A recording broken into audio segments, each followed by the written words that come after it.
We're back at it. We got the end of an era today. So we're going to finish up chapter 2 in the Franco book today.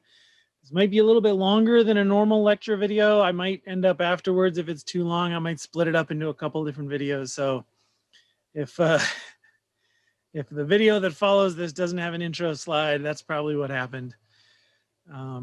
So we're continuing with instrumentation amplifiers today. So I'm just going to show the circuit from when we last left off, and I'm going to explain a little bit about what's going on. This is, I don't know if I showed this or not at the end of the last video, but this is the sort of standard instrumentation amplifier with a couple of extra features. So one thing to note here is there's this 100K potentiometer here. That can be used to create this sort of RG, this middle RG resistor. Anytime you see a potentiometer that does this, I just want to point this out. I'm just making a mess here, but anytime you see a potentiometer where you've got a potentiometer, you got the sweeper, and then it's connected to itself, it's connected to one of its terminals, which is what's happening here, right?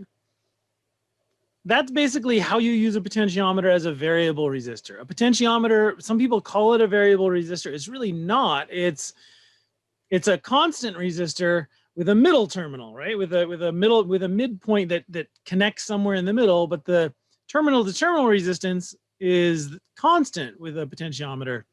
What's happening here is you're essentially putting the sweeper, you're shorting the sweeper to one of the terminals, which effectively cuts out that whole section of the potentiometer.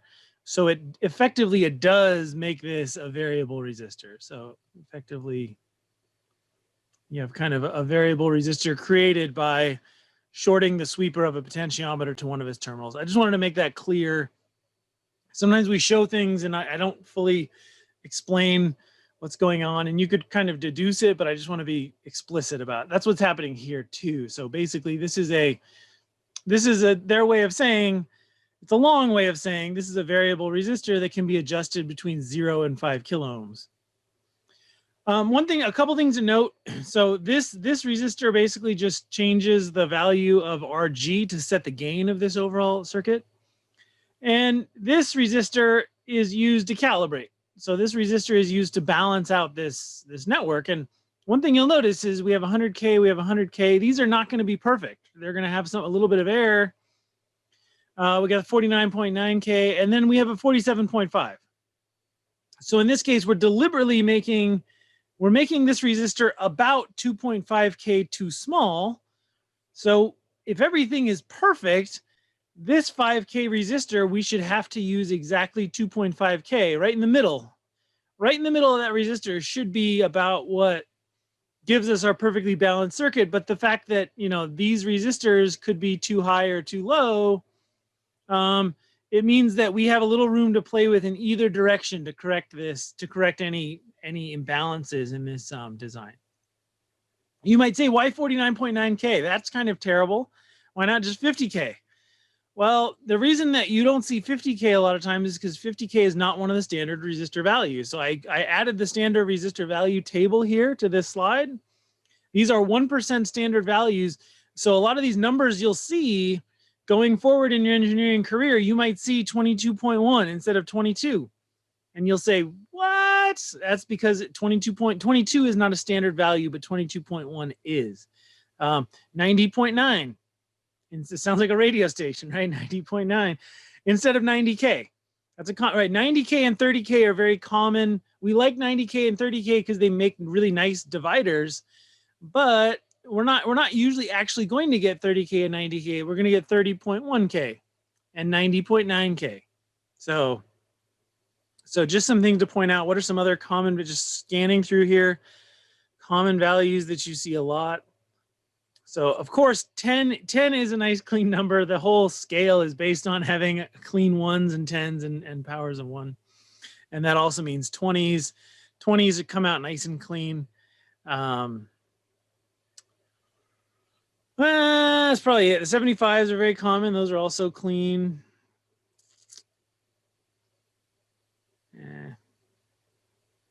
All right. Well, maybe that's all I want to point out. So sometimes you don't have a good choice. Sometimes you have to kind of pick. Sometimes you're kind of the value. Sometimes there's nothing that's really like a lot of times you'll want a I'm trying to see one like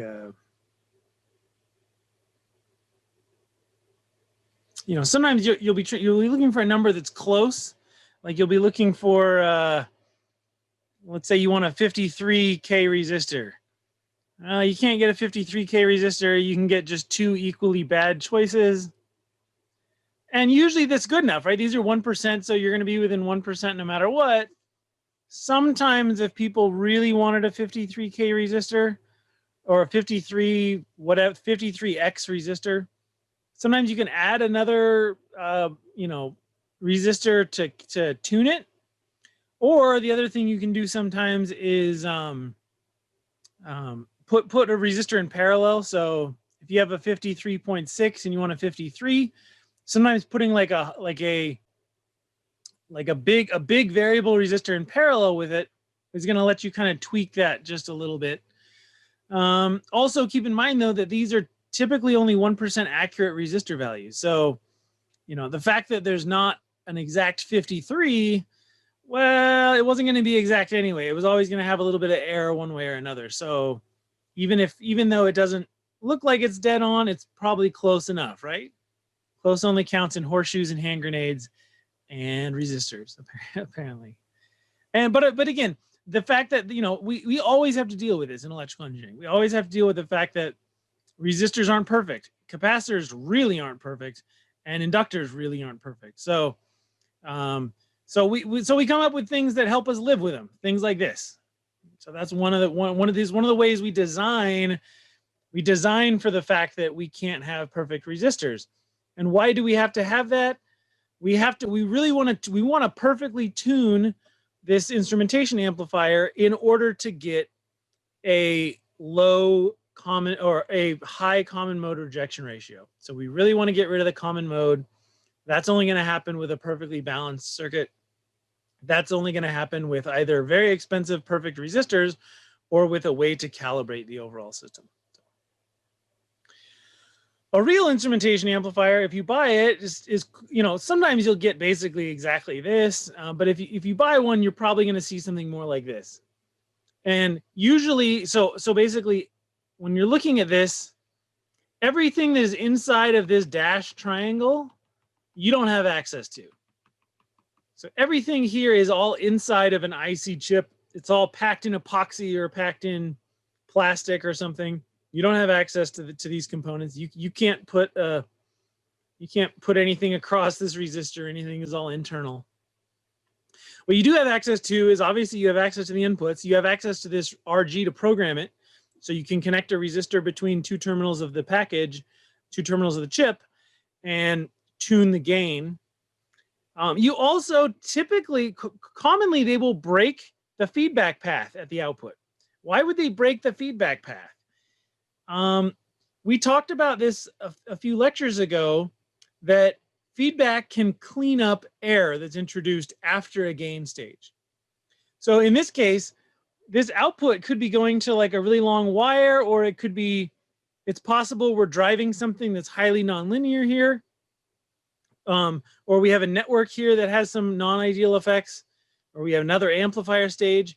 Having access to the feedback path lets us tie that feedback after all of that noise, all this mess and noise and nonlinearity or additional gain stages that happen here.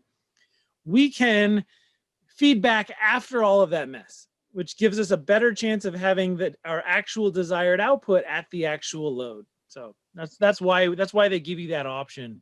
But it's important to note, when you buy some of these instrumentation amplifiers, they will not function unless at the very least, you have to short these terminals.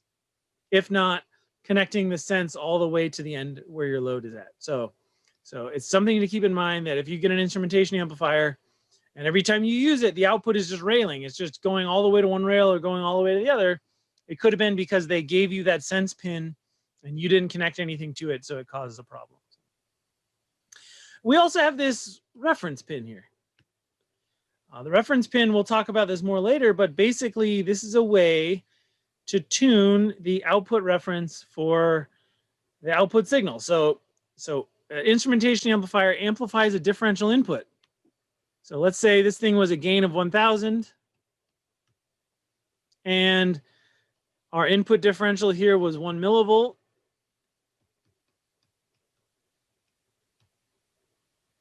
Well, then multiply that by 1,000. That should give you 1 volt, right? 1 volt relative to what, though? That's the thing. This is a single-ended output. So what is that 1 volt relative to? Well, the reference port lets you pick what it's relative to. Normally, you just connect that to a ground, or you connect that to a system ground or something, and then it's going to give you 1 volt relative to that system ground. But this is a powerful thing. This reference is a powerful thing. It gives us the ability to have it be 1 volt relative to whatever voltage value we want. There's some careful considerations, though. We'll talk about that. So let's talk about that later. Okay. One of the problems with the instrumentation amplifier is it's 3 op amps, and 3 op amps cost more than 2 op amps. And so one of the things we like to do sometimes is find ways to reduce the number of op amps we have to use. In particular, 3 op amps, if we're trying to build an instrumentation amplifier from scratch, 3 op amps versus 2 op amps, that's a big difference, because it's much more common to find a 2 op amp chip, like a chip that contains 2 op amps, than it is to find one that contains 3. Well, quad op amps are fairly common, but 2 is better than 3, always. To save money, to save chip size, to save pin count, to save board space, 2 is better than 3. Can we build it, though? Well, this is a 2 amp instrumentation amplifier. Does it have all the hallmarks of a normal instrumentation amplifier? Our inputs are both connected directly to these positive terminals. So that's nice. Our inputs are going to see effectively infinite impedance. That's our ideal case. And according to this equation that I'm telling you, it gives you a nice clean, the gain is 1 plus this ratio R2 over R1 times the difference between the input voltages. How does it do that? This is a weird structured circuit. How do we see that this is true? There's a couple ways to analyze this, but here's the way I like to do it. I like to use superposition. I like to say what's happening to each one of these signals, and I like to measure that independently. So let's right now set V2 to 0. So V2 equals 0. So this is basically grounded. Forget about V2 for a sec. What happens to V1? What's V out relative to V1 with V2 set to 0? Well, what's going on here? This is just a non-inverting amplifier. So what's this voltage here in this case? This voltage is going to be V1 times 1 plus, this is R1, this is R2, so it's going to be 1 plus R2 over R1.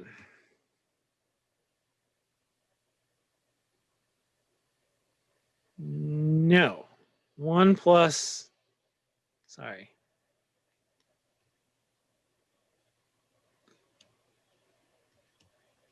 One plus R1 over R2. And then what happens then? That signal goes into this. And what is this? When this one was grounded, what's going on over here? This is an inverting amplifier. And what's this inverting amplifier going to do? It's going to result in a gain of R2 over R1. So now this signal is going to go through another negative gain of R2 over R1. Well, what happens when we multiply that through? We get negative V1. This 1 times R2 over R1 is going to be R2 over R1. And then R1 over R2 times R2 over R1, that's just going to be 1. So we get that V out is equal to V in, or negative V in, times 1 plus R2 over R1. Okay, that is, look at this. Negative V1 times 1 plus R2 over R1. Nice. Now what about the V2 side? Well, to find that, let's do the same thing over again. It's kind of satisfying erasing this thing. It's probably not satisfying for you because it takes a while, but on my end, it's nice. Okay, Now we're going to set this one to 0. Now we're going to ground this one and look at V2. So with V1 grounded, set to 0, what's this signal here?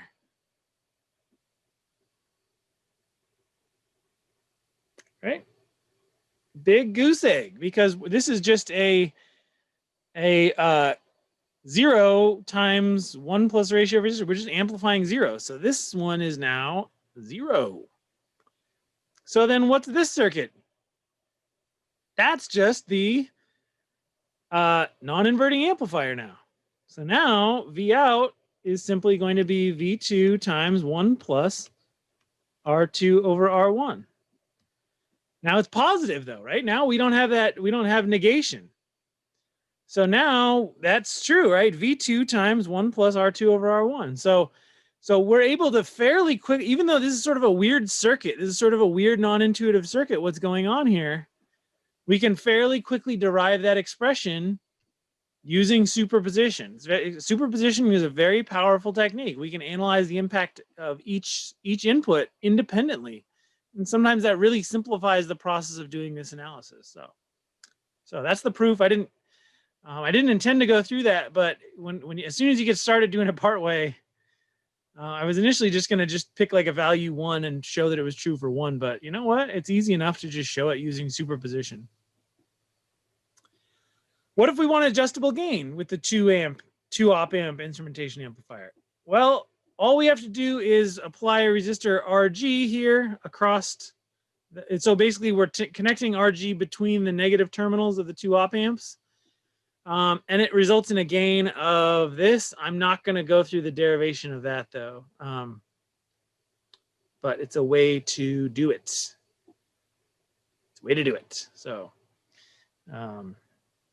So we can get adjustable gain. So not only can we get the behavior of a 3 amplifier op amp, but we can also get adjustable gain. What is the downside of a 2 amplifier instrumentation amp? Right? Why do we ever? I remember last lecture I showed you the INA 333, the Texas Instruments instrumentation amplifier, and that one was a 3 amplifier topology. So why didn't they use a 2 amplifier topology?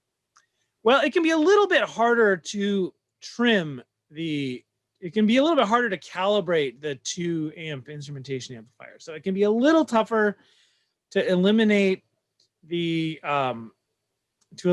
common mode with these amplifiers. You can have a little challenge there, especially since this signal is going through sort of 2 stages of gain and this one's not. That kind of creates a little bit of an issue as far as that is concerned, but it's pretty good. So if you don't need an absolutely perfect no common mode amplifier and you're trying to save a little money, the 2 amp instrumentation amplifier is a really good choice to go with. So it gives you the benefit of that infinite input impedance with only a little bit of a downside, and you get to save yourself an op amp. So it's a nice design. What if you really want to get rid of common mode though? What if you just like, money is no factor, you really hate that common mode, you want to get rid of it completely? What can you do? Well, if you went back to physics class, you might come up with this way of thinking, right? So this is basically, right, the common mode, you're looking for a differential mode. That's the difference between my fingers here. I'll use my gnarly hand with okay. It messes up my green screen. My green finger hand messes up the green screen here. So I'll switch hands. So the differential mode is, oh boy, this does not work. Differential mode is the distance between my fingers, and it's riding on this common mode that goes up and down. You might say, well, if all you care about really is the difference between 2 input voltages, why don't you just have a capacitor? Why don't you just have that voltage difference between the 2 inputs, charge a capacitor, and then physically take that capacitor and move it over to another circuit and measure the voltage across that capacitor, and then you don't have to worry about that, right? Forget the common mode, just charge up a capacitor, then connect one side of it to ground and measure the voltage at the other side, and boom, you got rid of the common mode. That's like a very, that's a very like, you spend 30 minutes thinking about it with your knowledge of physics. That's what you come up with, and that is literally what people do. So it's called the flying capacitor amplifier, where you literally just have a capacitor at the front end that charges. You know, it gets charged by these input voltages, and then it switches. You just switch the capacitor over to an isolated circuit over here and do the measurement. And the cool thing is, this is actually it's possible to use this to create. You can have massive common mode with something like this. So it's possible to measure a signal. Sometimes these flying capacitor circuits are used to measure signals that are riding on top of like 4,000 volt input noise, right? A lot of times this happens when you have one system that is powered by a DC system that is riding on top of an AC wave. And a lot of times you'll have instruments, quite often you'll have instruments, pieces of equipment where relative to earth ground, the DC circuit is really moving. So it's quite often to see 50 volts, 60 volts, 100 volts of common mode relative to earth ground in these systems. And you're trying to measure it with another circuit that's tied to earth ground. A lot of times that creates an issue, and the flying cap approach is a good way to deal with that. Flying cap amplifier is a good way to provide isolation in that case, and fully eliminate that common mode. What's going on here? What's going on with that capacitor there? Well, I think that possibly is just powering the circuit. I'm not. I don't know what pins 16 and 17 on the LTC 10 something are. It's possible that's just powering the circuit. Quite often though, when you have these, like when you have really isolated systems though, you have to have some small capacitance tied between them, where the capacitance is normally, it's normally a very high voltage rated capacitor. And sometimes when you have two isolated systems, that capacitor is used to basically, capacitors are, I always think of capacitors as an open circuit to low frequencies and a short circuit to high frequencies. So sometimes a capacitor, you know, a 4,000 volt rated capacitor between two isolated systems, between their grounds especially, can be a really nice way to just sort of provide a nice little short circuit for high frequency stuff. It's a way to just sort of nuke the high frequencies by shorting them between your two system grounds, which is usually okay. I don't think that's what's going on here. I don't know why I went on this aside. Go back in time, rewind the video, and ignore everything that I said. Rewind the video so that you're able to skip ahead all of that I just said. I just rambled. This video is going to be long enough. I got to stop rambling. I got to stop touching my eyes too. I got COVID now. A lot of people say, you look really tired in your videos. What's happening is I have this giant, it's like 100-watt LED shop light right behind me that when I record these videos, when it's not daylight out, I like to have light on my face because you got to see the moneymaker. You got to see this. These teeth never had braces, ever. Natural. I'm rambling again. No, it's worth it. I've never had braces. These are my own natural. That came the day I was born. Full set of beautiful teeth. Never had braces. Yeah, you got to see. My pores are immaculate. So I want to have this light so you can see me. But it's so bright that my eyes are like this. It looks like I'm stoned over here. No, I shouldn't say that. This is recorded for. Stay away from that wacky. I'm going to edit this video. I'm cutting all this out. So it doesn't matter what I say. I'm going to edit it out. Doesn't matter what I say. So I can show off all the cool stuff I can do. Look at that. I can make a dog. Doesn't matter. I'm editing it out. Doesn't matter. You can see my wonky shed behind me. I'm breaking the filter, the zoom filter, or the background filter. Doesn't matter. I'm editing it out. Nothing I say matters. Skidamarinka-rinka-dink, skidamarinka-doo. All right, so what about using instrumentation amplifiers? We've talked a lot about instrumentation amplifiers. what about, let's actually use them. Let's actually do a problem, right? We've spent a lot of time building up all this stuff and everybody starts freaking out with, what do we actually have to do? What am I going to have to solve? What do we have to do to pass this class? All right, let's use them. So we're going to go through a couple applications of instrumentation amplifiers, common applications, see how they're used, see how they can be tweaked to get better results. One common way instrumentation amplifiers are used, and we've talked about this concept of noise and getting rid of noise. This is a very unique application for instrumentation amplifiers, and that is, let's say we have a very long wire, and that wire has no differential mode signal, only common mode. So we have no differential mode signal. Zero is, we're trying to transmit a zero, but we have some common mode because this is a very long wire and it picked up a lot of noise. It's got some common mode in there, whatever. Maybe the signal just had some common mode. But again, we're talking about the case where there is zero real differential mode signal. But unfortunately, because this differential signal is carried by two wires, it's possible for those wires to have different resistances. And it's also possible for them to experience different capacitances to ground as they're being transmitted. And ground in this case is usually it's like a shield around the cables, or it's a wire in the cable, some reference usually. But it's possible for these two differential signals to have two different experiences as they travel on this very long wire, different resistances, different capacitances, different resistances along the way too. And so what happens is essentially we have two different RC filters for these two different signals. So even if we intended to have two signals like this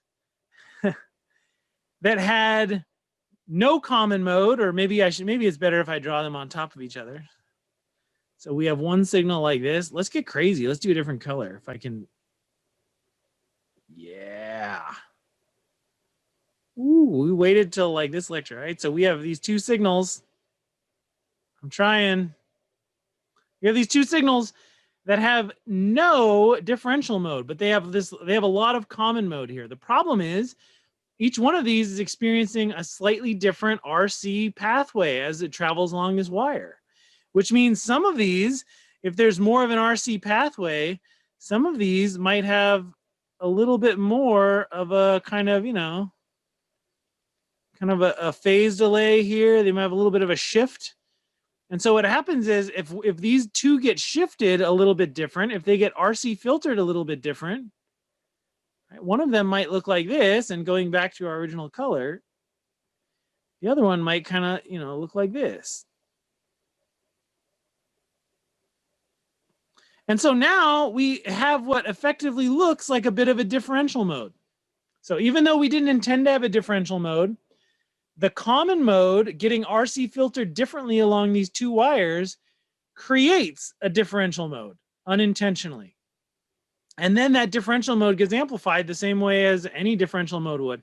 And so this creates this common mode rejection ratio that's a function of the resistance and the capacitance. So the bigger the resistance and capacitance difference is, the more, or the smaller the common mode rejection ratio is going to be for this circuit.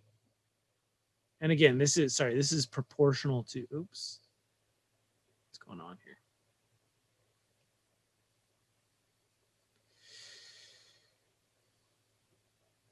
So basically, the more difference we have in this capacitance and resistance, the more we're going to get this unintentional differential mode that gets amplified. So how can we get rid of it? Well, one thing we can do to fix this is this capacitance here. So effectively, we have this capacitance between our wires and our ground. But there's a way that we can effectively eliminate that capacitance. Is what if you have a capacitor where the voltage on both sides of the capacitor changes simultaneously? If you have a capacitor and both sides of the capacitor have the same voltage, it's basically like the capacitor is shorted, right? Well, one thing we can do is the ground or the shield around our cable, if we drive that cable shield to the common mode, then effectively what we're doing is this capacitance that's built up has no effect because we're driving both sides of the capacitor to the same value. So there's no charging and discharging of the capacitor. So effectively we've shorted the capacitor. So effectively there is none of this RC shift. So how do we do that? Well, if we take our instrumentation amplifier and we create a resistor divider here, we create a resistor divider in between the two stages of the amplifier. The midpoint of this resistor divider is the common mode signal. It's a nice convenient way to grab the common mode signal out. We can then amplify this common mode signal, drive the shield of our cable with it, and it's a way to effectively eliminate the capacitance along this long wire. This is a common technique to drive the shield of our wire, to drive this guard ring to the common mode voltage to eliminate capacitance between it and the wires. Anyway, kind of nifty. Wanted to make sure I mentioned it. So we showed earlier how you can use a potentiometer to create that RG value to provide gain for this system, to provide adjustable gain with a potentiometer. But normally, these types of amplifier systems, they don't exist in a configuration where you can have a human manually turn a knob to change a gain. Usually, these instrumentation amplifiers are the front end of a more complex digital system. And in that case, it's really nice for the digital system to be able to make intelligent decisions about the gain that we have at this front end. So for instance, if the digital system is sampling a measurement and it's seeing a very tiny voltage that's close to zero, the digital system might say, yeah, our signal is really tiny. Let's up the gain of the amplifier. And then once the signal gets bigger and it starts to be a noticeable portion of that analog to digital converted value, then it can say, all right, we're in a good spot. We're in a good gain value. Conversely, if the input that's being measured rails, if it's saturating at the system voltage in that analog to digital conversion, then the system might say, yeah, you know, our signal's a little too big. Let's scale back the gain. Let's cut back the gain of this. Let's cut back the gain and avoid hitting that saturation point. And hitting the saturation point can actually be dangerous to the amplifier, to the digital system itself. So a lot of times you want to control gain as a way of protecting your system, preventing the voltage from going too high. So looking at the equation for this, the front end of our instrumentation amplifier had a gain of R3 over G, where if you remember, we had kind of these two amplifiers with three resistors in between. And these were R3, and this was RG. So essentially, the bigger R3 is, the more the gain is. The smaller RG is, the more the gain is. Now, let's look at what happens if we sort of build a large resistor ladder where digitally we can choose where in that resistor ladder we're providing this feedback path. So looking at this, so the default case is this one is closed as shown here. The book just showed it closed here. So when it's closed here, what is our R3 in this equation? Our R3 is just going to be R1. And what is our RG? RG is going to be the sum of all of these resistors. So in this case, if we choose to close switch 1 here, closing switch 1, the gain of this amplifier is going to be very small. It's going to have a small R3 and a big RG. So it's going to have a small overall gain. What if we close it somewhere else? What if we close the switch here?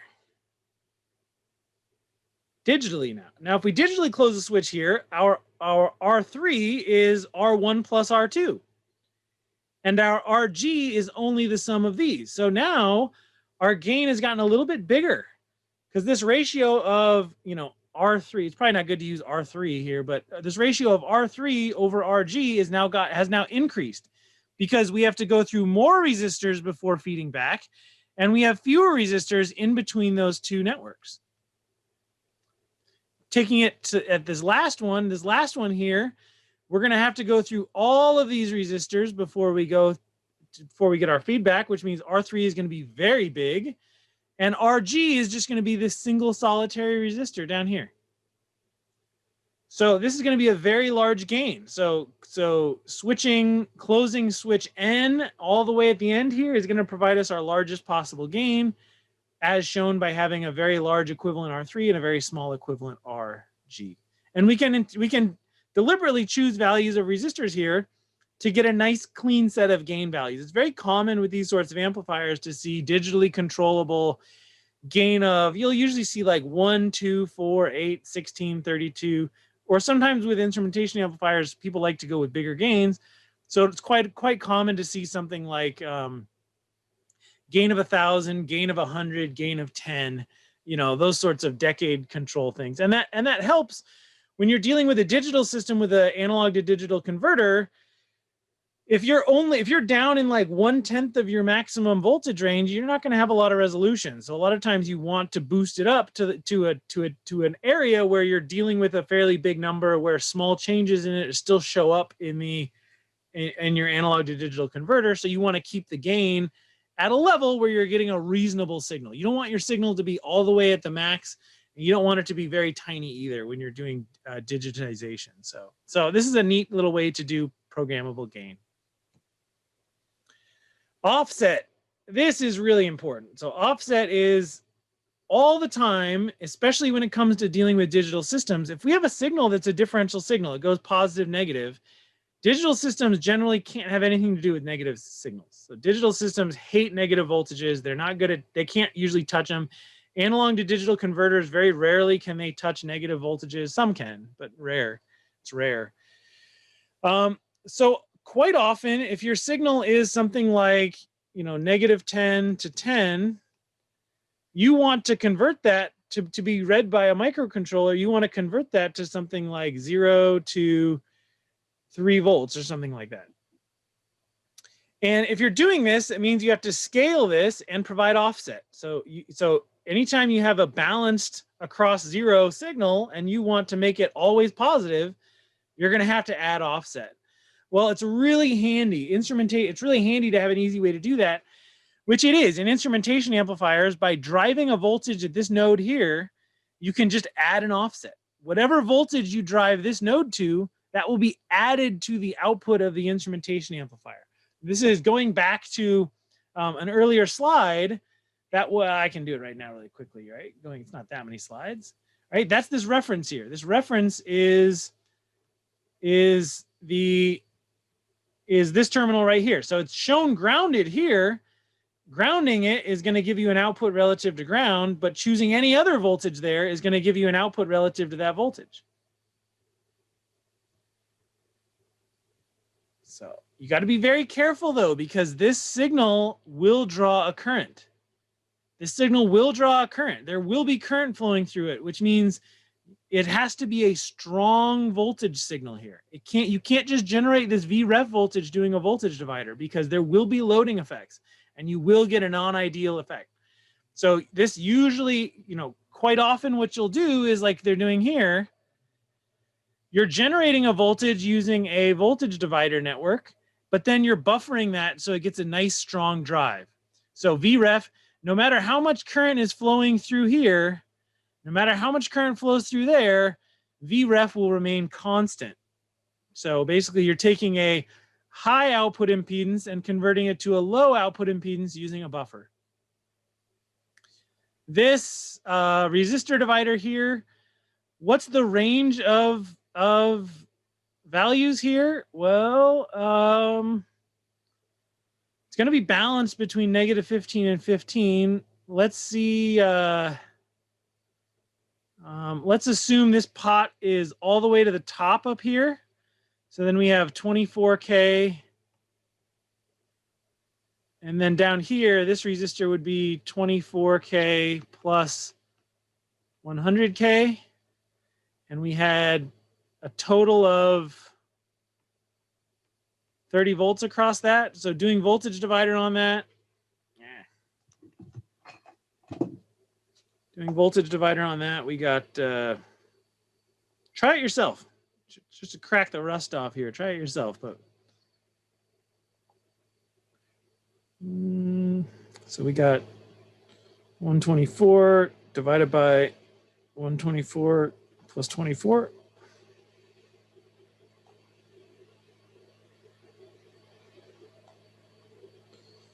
So I get 25. So I get that this volt, so this would be 25 volts. So 25 volts above negative 15 is 25.13. So that's going to be 10.13 volts here. So this would be 10.13. And so if you switch the potentiometer all the way in the negative direction, it should be negative 10.3 volts. So it looks like this is trying to give you, they chose this resistor ladder such that the potentiometer gives you a range of positive 10 to negative 10 volts to add an offset. So you could use this circuit to generate an offset between 10 and negative 10 volts, which is kind of cool. So really useful. The biggest takeaway though is the voltage of this VREF pin has to be driven. You can't generate this voltage just using a resistor divider. It's got to be driven. You got to buffer that. Or you can use what's called a voltage reference. A voltage reference is a circuit that it basically just does a voltage divider and buffers it. But a voltage reference gives you a nice clean, it gives you a constant voltage and it allows current to flow. So, okay, moving on. Another thing to note, what we just did here, what I just showed you with this reference works for any instrumentation amplifier. So going back to the original, or sorry, it works for any difference amplifier. So going back to the original difference amplifier, which is like this.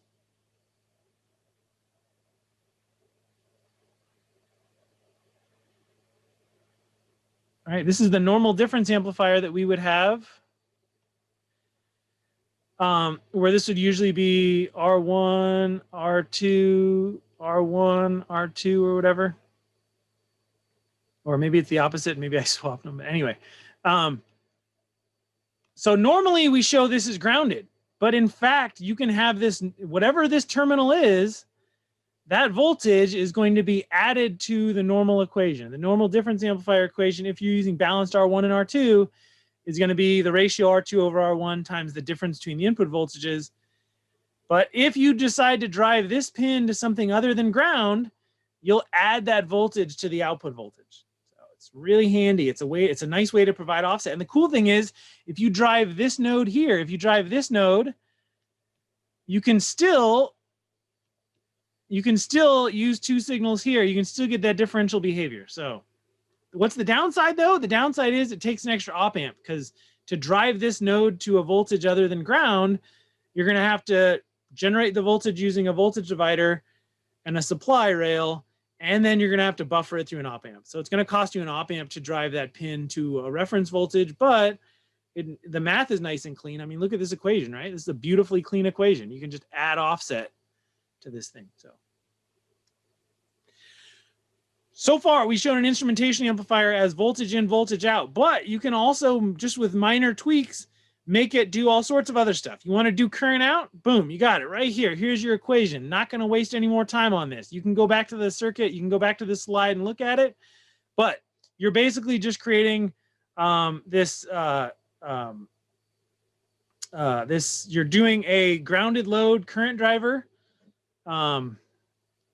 And that's it. I mean, same basic idea when we talked about that in the past. Just modifying an instrumentation amplifier to do output current. What about current in? Yep, that works too. This is a much different circuit.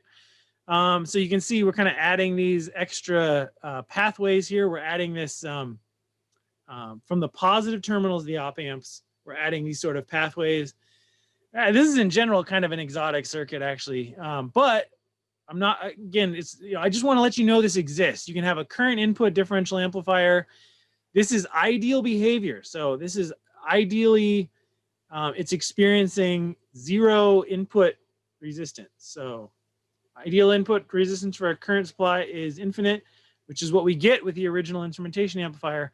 We also, in this case, get approximately zero input resistance for this current. So, and output resistance given by this equation here. Moving on. Bridge amplifiers. Oh, this is why we have instrumentation amplifiers, right? This is what we've been trying to get to.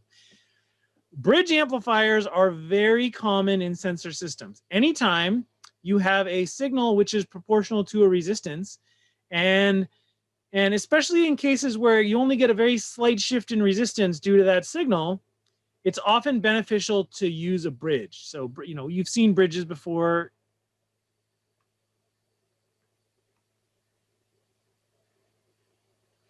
So the idea behind a bridge is that when this bridge is perfectly balanced, when all these resistors are the same, let's just cut like 100, 100, 100, 100.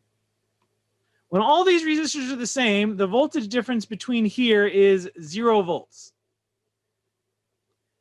However, any little slight change in one of these resistors, any little slight change in one of these, like let's say this one went to 101. Now, this voltage, this side of this voltage divider on the left side is going to have a slightly higher voltage than this one on the right side.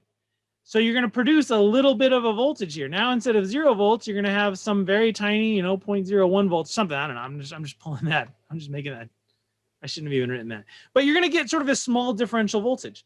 The cool thing about this is this allows you to take, if you have a resistor that changes from 100 ohms to 99 ohms to 101 ohms, normally it's very hard to see that change in resistance, right? You could drive a current through it, but then you'd be getting a voltage that's like,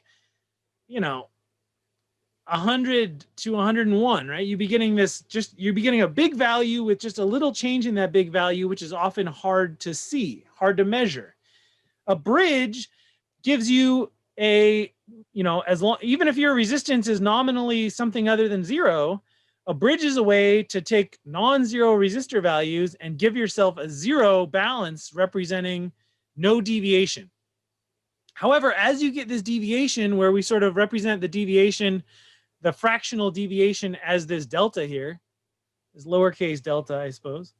I think that's lowercase delta. If that's not lowercase delta, come back and leave a comment. Make fun of me. It's the only way. Shame is the only way I learn anything. So I'm pretty sure that's a lowercase delta, though. This is a little squiggly guy.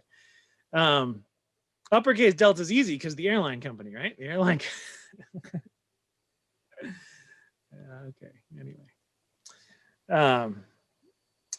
Uppercase pi, I know that one too. Uppercase pi, because there was an episode of Matlock where there was like a murderer who like carved a Roman numeral 2 into their victims. And Ben Matlock was like, that's not a 2. That's an uppercase pi, which stands for plaintiff. Seriously, it was a good episode of Matlock, actually. But man, I'm going to have to edit out a lot of this video. All right.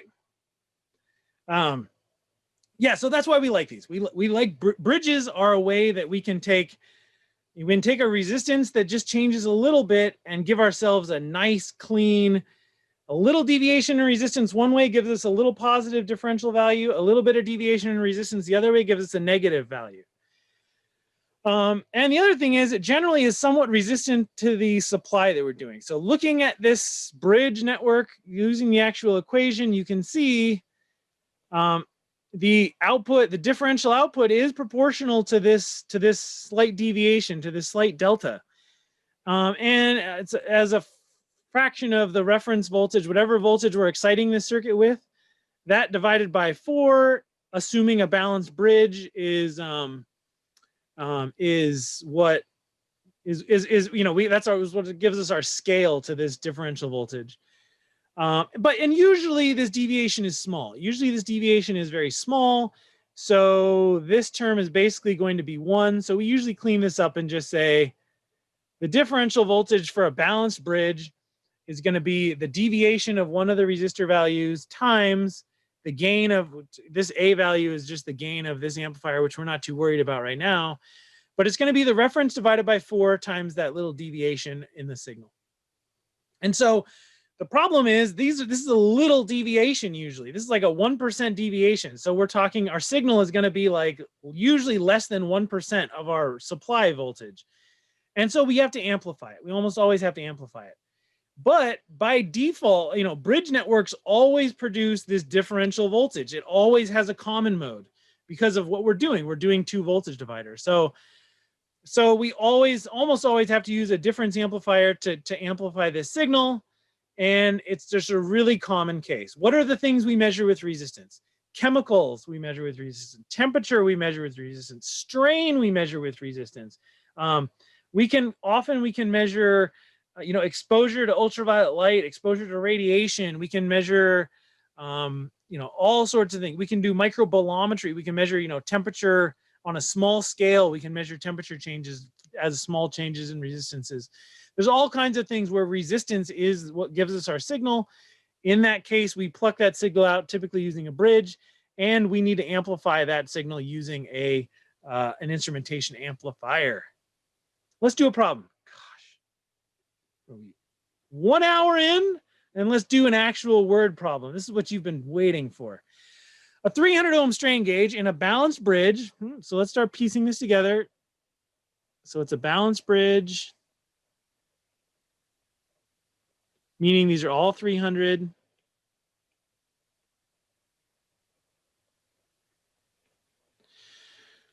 So, and this will be our strain gauge here.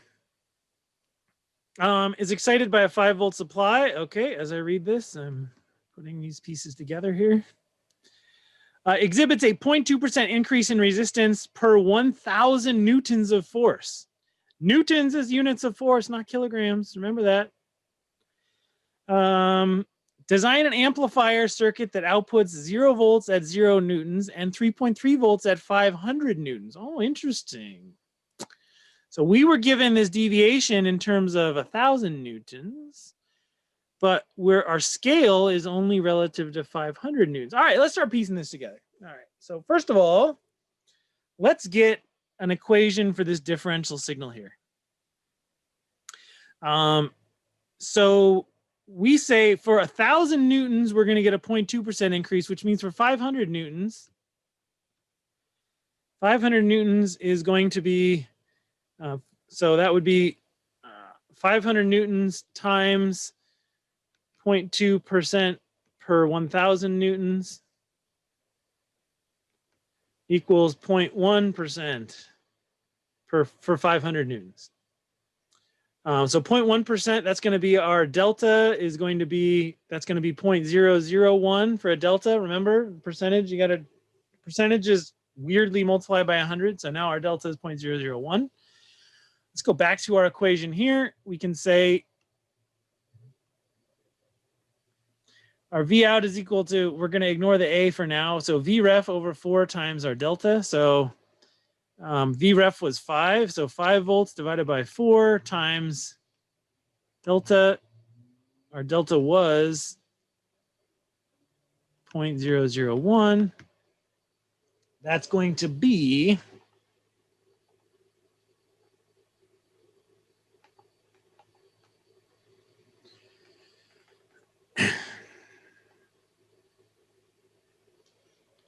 1.25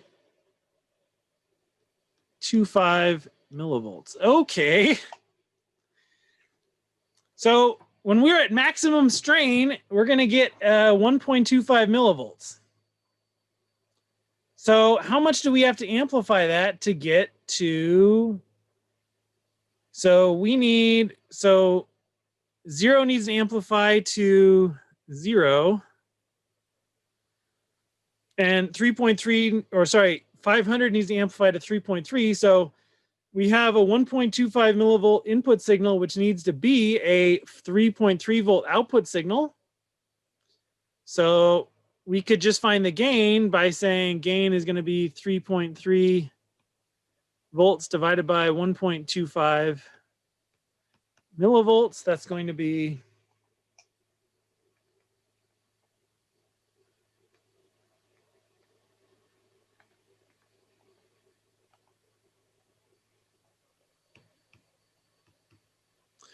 so our gain needs to be 2,640 for this amplifier.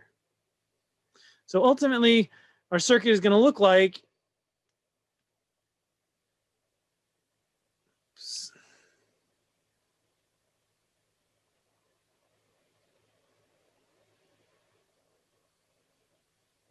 our circuit's going to look like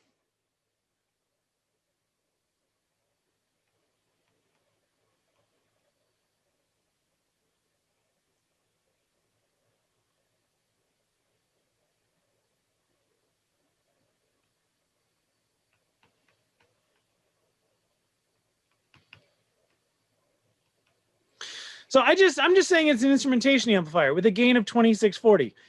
Well, okay, how do I get an instrumentation amplifier with a gain of 2640? Here's the problem. It depends. It depends on the internal values of that instrumentation amplifier. So, you know, the whatever internal gain they choose to have, the manufacturer chooses to hand, however they choose to specify those internal resistors, that's going to determine what value of RG you need to add, right? We will have to add some RG here. We will have to add some RG to our instrumentation amplifier, but we can't just say, oh, for any instrumentation amplifier, if our gain is 2640, our RG has to be blah. It depends on how the instrumentation amplifier is built. We can always go back though. We can always look in the data sheet for the instrumentation amplifier, and normally they will give you an equation, but if they don't, they'll give you the actual diagram of the internals of the instrumentation amplifier, and then you can just calculate it using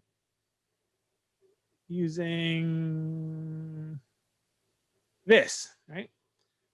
So you could always just calculate it basically using this equation, which is our sort of our general case gain for an instrumentation amplifier. But again, we don't know internally the op amp. We don't know what R3 is. We don't know what R2 is. We don't know what R1 is. And going back even further at what those were, right? Design-wise, that's going to be R3, R2, and R1 are going to be these resistors here. So again, internally, we don't know what they are. Those are going to determine, though, what our value of RG has to be to get the appropriate gain. But for now, for the purposes of the design, I'm not too worried. I can just basically say, all right, I know that I need I'm taking a signal that goes from 0 to 0.125 millivolts, or sorry, 1.25 millivolts. I need to amplify it to a signal that goes from 0 to 3.3 volts. That means I need a gain of 2640. So somewhere in here, I need a gain of 2640 for the op amp. This did not require an output. This does not require an offset. What if we change this a little bit? What if we change this and we said, what if I said, let's make it a little harder here.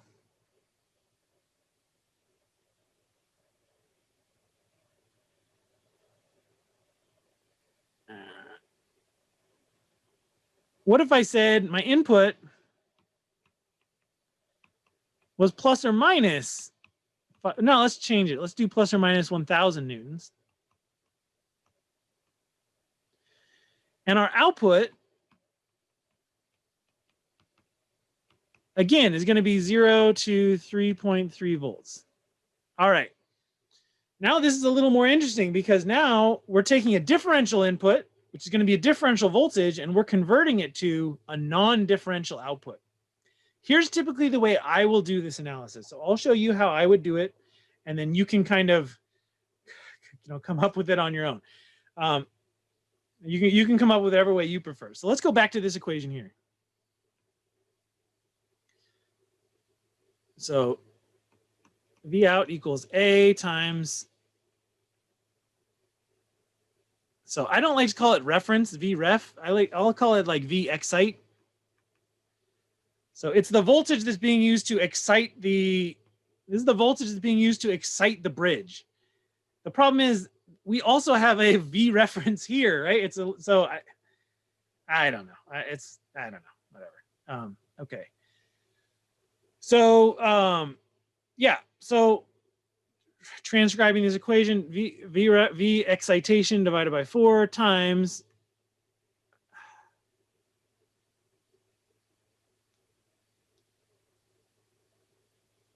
what the heck does the delta look like? There we go. That was close. Close enough. Times delta. Yeah. Okay. So, so what's our delta? Now, here's the thing. I said a 0.2% change per 1,000 newtons, but now my input is negative 1,000 to 1,000 newtons. So what's my percentage change going to be now?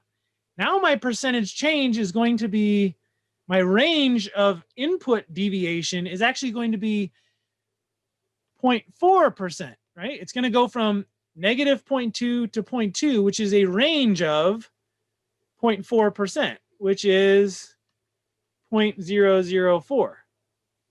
So for the purposes of calculating the gain and the output range, we're going to want to use 0.004. And what's our output range? Our output range is still going to be 3.3 times 0. So I'm going to take a step back. So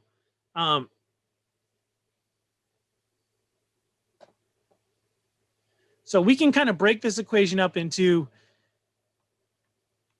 V out high minus V out low equals gain times excitation voltage divided by 4 times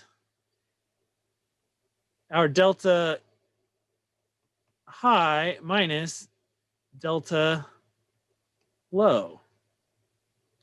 So if we do that, our V out high here, oh well. So our V out high was 3.3 volts minus 0 volts equals A times our excitation voltage is 5 divided by 4 times our sigma high is going to be 0.00, or it's not sigma, delta. Our delta high is going to be 0.002. Yeah, minus our low, which is going to be negative 0.002. So solving this for our gain in this case is going to have to be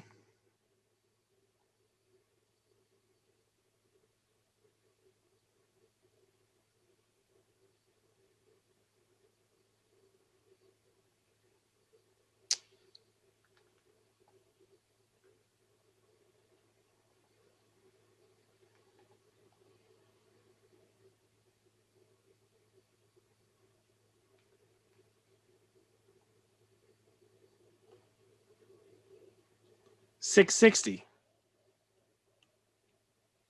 So now our gain has to be 660, which makes sense, right? We have this much bigger input signal, but the same output signal. So we're going to have less gain. But what's going to happen with that? When our gain is 660, and I got to clean up some space here.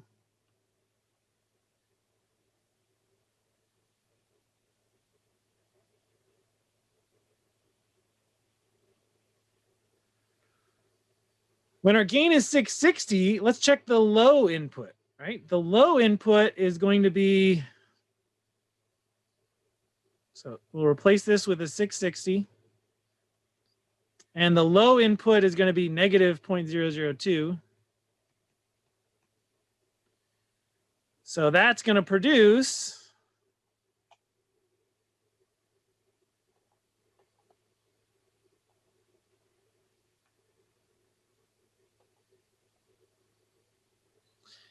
negative 1.65.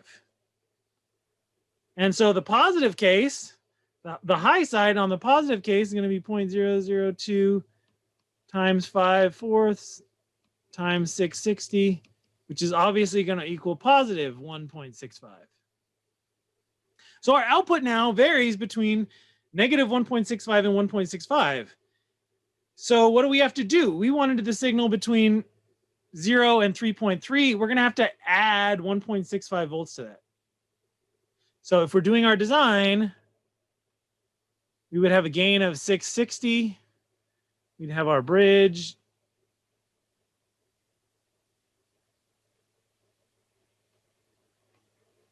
Not gonna draw it here. Okay. And then our reference here would have to be 1.65 volts. And that's how we do it. And we could have done that. We could have seen that from the start. From the start, we could have said, our input is balanced. Our input goes positive, negative, the same amount. And we're going to just amplify that, which means we're going to produce an output which is balanced across 0 of the scale that we're looking at. So our width is, our scale is 3.3 volts, but we know the output is going to be balanced if we don't offset. So we know it's going to be offset by 3.3 divided by 2, which is 1.65. So right off the bat, without doing this analysis, we could have said, I know we're going to have to offset this by half of our output voltage range. So we didn't necessarily, we could have just intuitively said, well, the output is whatever it is we're going to get our gain is going to tell us our range, which will be correct. But our output then is going to be balanced across 0. So we have to offset it to get it between 0 and 3.3. And we're going to have to offset it by half of 3.3. So we could have done that directly. Hopefully that makes sense. Maybe I did too much. Now let's look at a case of so this is an application example they talk about in the INA 333 data sheet. What's going on here? What's happening here? We took a bridge and we put resistors in series with it. Why did we do that? Here's why we did that. We did that because quite often strain gauges that you'll see are, or resistive measurement tools, are going to be a fairly low resistance, like 300 ohms or 150 ohms or 100 ohms. And in ancient industrial equipment, nobody really cared, right? You know, if you're applying 10 volts to a 100 ohm resistance and it's making 100 milliamps, who cares, right? It's 1960. We got nuclear energy. Nobody cares about. Do we have nuclear energy in 1960? I don't know. 70s at least. I don't know. I wasn't alive then, so nothing matters. Nothing before I was born matters. So I don't know. I don't know when the Battle of Hastings was 1066. That's the only thing I know about history before I was born. I'm not sure any of it matters. But what we do know is that nowadays we care a lot about power consumption, and we care about power consumption not because of the environment, you know, sorry, Greta, but we care about it because things are powered by batteries. So things are powered by batteries, and we don't want those batteries. We don't have to be swapping out those batteries all the time. I guess that's kind of the environment, but it's more they're expensive batteries and it's a pain to swap them out, and swapping them out adds a chance of ruining things. So if we want to have a handheld device or a bathroom scale or anything else that uses a strain gauge, uses a bridge measurement, and doesn't run out of batteries immediately, we want to reduce the current flow. And one of the best ways to do that is to add a resistor in series with a bridge. So we have an excitation voltage. We're going to add a resistance in series with a bridge to reduce the overall current, to reduce the overall power consumption. But you know what that's going to do. Adding a resistor in series with this bridge effectively creates a voltage divider. So effectively it creates a voltage divider. So you're taking your Vref and you're dividing it, which means Vref gets smaller, which means your output gets smaller, which means your gain term has to get bigger. And that's okay, right? It's a balancing act, but we can add these resistors to diminish the current, to diminish the voltage across our bridge. And the cost of it is we have to have extra gain. Now, so usually that's, if we get a good amplifier, that's usually something we can do. What we can't do is, you know, it's okay to pay an extra $1 for an amplifier if it means we have to replace our AA batteries 50 times less often. But it creates this issue of, what if we only had one of these? What if we only had a resistor on the bottom side here? Then basically what's going to happen is this differential signal is going to be like, the common mode is going to be right up against that upper rail. If the resistor's on the low side, and this is excited with, say, 5 volts, the common mode is going to be right up at 5 volts. It's going to be very close to 5 volts. And if we switch it around and we only have a resistor on the top side, now the common mode is going to be right next to 0. It's going to be almost 0, right next to that negative rail. Well, op amps can't always handle that. Op amps can't always handle a common mode that exists very close to the rails of the op amp. Or if they can handle it, it will typically limit the range of gains the op amp is capable of producing. And so a lot of times what companies do, you know, sometimes the data sheets for this behavior can be tough to read. It's usually called these diamond plots. So normally these are kind of shown as sort of diamond plots, or they'll sort of, sometimes they'll kind of look like this, stop sign plots, right? But these plots are sort of showing for a particular common mode set point, it sort of shows you what your common mode range is, or sorry, for a particular common mode value, it shows you what your range of output voltages is going to be. So it shows you how narrowed down your range of output voltage is going to be. And like in this case, where we have our input is, our common is all the way at 0. It's all the way at the rail. Look at that. We have a very tiny, we have a 0. We have no range of output voltage. We can't have any wiggle. If our input is right up against the rail, it can't wiggle in a way that we can amplify because it's right up against the rail. We've run out of supply. So this happens a lot where you have a signal that you might want it to be really close to one of your rails is powering your op amp, but it's just not possible. So one thing we can do is if we put resistors on both sides of the bridge, it results in our common mode staying somewhat close to the middle of our rails. So our common mode is going to stay close to the middle of the rails like it was in the original bridge case, but it's also going to give us the benefit of reducing the current and saving power. So it's going to do all of that. I just wanted to show you this, also show you this is a tool. So you can download this tool from Texas Instruments, and it makes it easy to sort of see, all right, if at a certain common mode, what's my range of output voltages? Is this going to work for my sensor? We don't talk that much about it, but it's important to note. It's important to note, and I wanted you to be aware of it. I wanted you to see it. What about calibration? You know, we say, oh, assuming the bridge is balanced. Well, you know, it ain't going to actually happen that way. Calibration is something we can achieve by sort of putting a potentiometer at the top of our bridge. So this is drawn a little bit funny. This one's drawn a little funny here, but typically, you know, if we have a potentiometer at the top of the bridge, it means if this bridge is in balance, we can shift this potentiometer back and we can add resistance to the top half of this side of the bridge or add resistance to the top half of this side to rebalance the bridge. So, and this happens a lot where you design something and all your best intentions go right out the window once you actually build it, and you find there's this weird little resistance error. There's this really weird resistance offset. You almost always want to build into your designs a way to compensate for resistor error. And this is especially important in bridge amplifiers where you have a very high gain. If you want to have a gain of like 3,000 or 2,000, like in the previous example we did, if you have these high gain amplifiers, it means your signal is very small. It means any little built-in signal is going to drastically push your output one way or the other. So sometimes zeroing is critical for these bridges just to prevent your output from saturating, right? It can be possible that your error signal is a bigger signal than what you actually care about, than your actual strain signal or whatever. So something to note.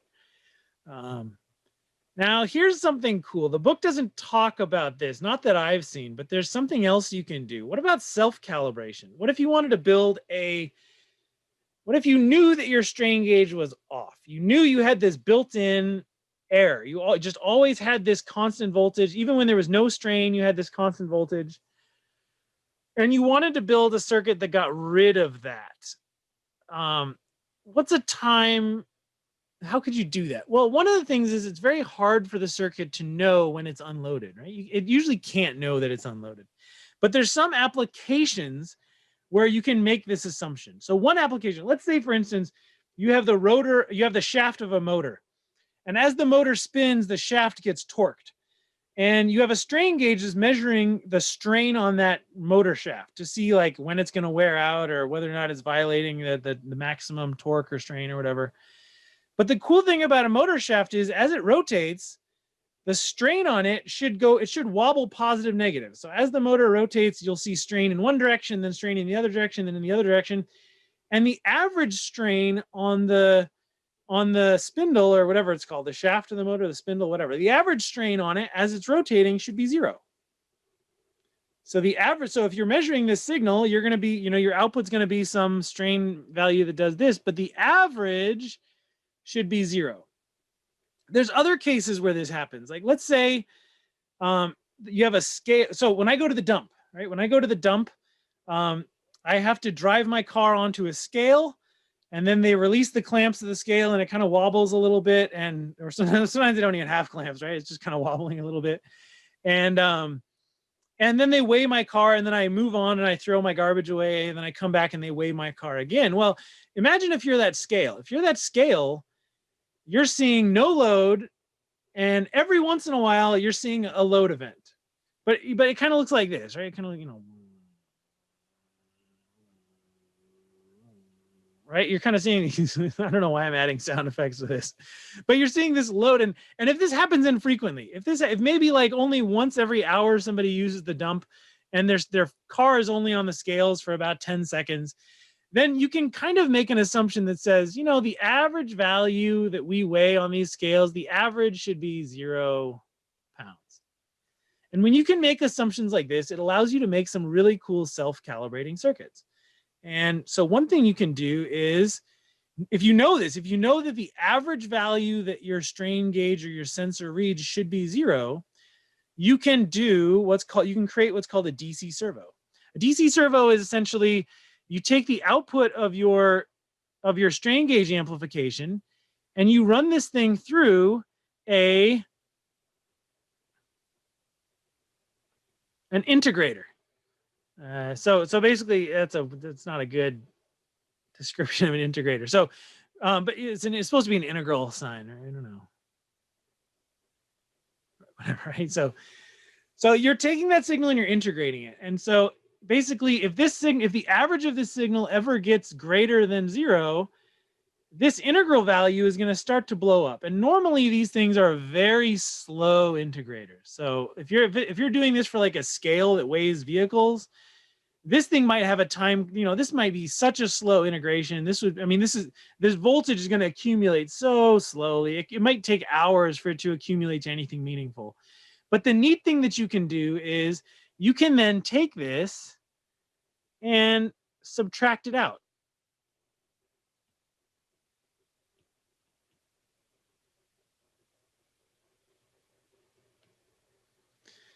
So you can have one extra circuit that takes your signal at this intermediate stage, and it takes the average of it. It averages it over a long period of time through an integration, and then it subtracts that average out of the regular signal using another amplifier gain stage. And now this output is constantly calibrated. It's always calibrated. And you see this topology happen all over the place, where you take a signal and you subtract the average of that signal out of it. And the average, you set the time scale of the average based on the application, right? If you know that the average of something over a period of a millisecond should be constant, then maybe you'll just set it to average over a millisecond. If it's something like, a scale that, the offsets, the error might shift over a period of days or months, then your time scale might be days or months. So this is something you can do with an analog circuit. It's also something you can do easily with a digital system. So a digital system can constantly be recording data, taking the average of it, and then subtracting out the average from the signal that it's measuring. And now here's the thing. What if you're worried that this resistor, as it gets old, is going to age so much, its resistance is going to shift so much that the signal produced by this aging resistor is going to dominate this differential signal to the point that it saturates your op amp? Check out what you can do. You can make this amplifier have a gain divided by 10. So this one will only do 1/10 of the amplification. And you can make this one a gain of 10. So we only do a little bit of amplification at this stage. Then we do our subtracting out the average value. Then we do the rest of our gain afterwards. And it limits the chance that we're not going to have saturation right at this stage by splitting it up into 2 gain stages. Okay, I don't know how much of that made sense. I'm trying to throw stuff out here. This is neat stuff. This is really neat stuff. The book does not talk about the DC servo. That's usually what this is called, is DC servo. It's a weird name for it. I don't really know why it's called a DC servo, but every time I've seen this used in applications, they call it the DC servo. It's basically a way of subtracting out the average of a signal from the signal itself. And it lets you do some really cool stuff. So it's nice. It's food for thought. Let your engineering mind soak on it. Let it chew on that for a while. Let it ruminate. Let your engineering mind look at this new knowledge and sleep on it. Get some sleep. Think about this. Think, oh man, I can subtract the average of a signal, which means the signal that I measure is just the change over a short period of time. Ooh, I can do event detection. I can have an infrared sensor that does motion detection, right? So I can only detect quick changes. Ooh, there's all sorts of stuff I can do, right? Let it soak in. So let that sponge of your brain get saturated with all this knowledge. I am tired now. I'm clearly loopy. This has been way too long. I'm not going to do this again. I hope this is the last slide. Oh, God, good. It's the last slide. All right. So this is good stuff. This has been good. We did one example. We'll do more examples later on. I'll try to do a video that kind of just goes over examples. Some people asked for that. So this is the end of chapter 2, but I'll probably do another video that just goes over some problems. If for nothing else, as a review for the test. But this was good. This was too long, but it was good. I'll talk to you all later.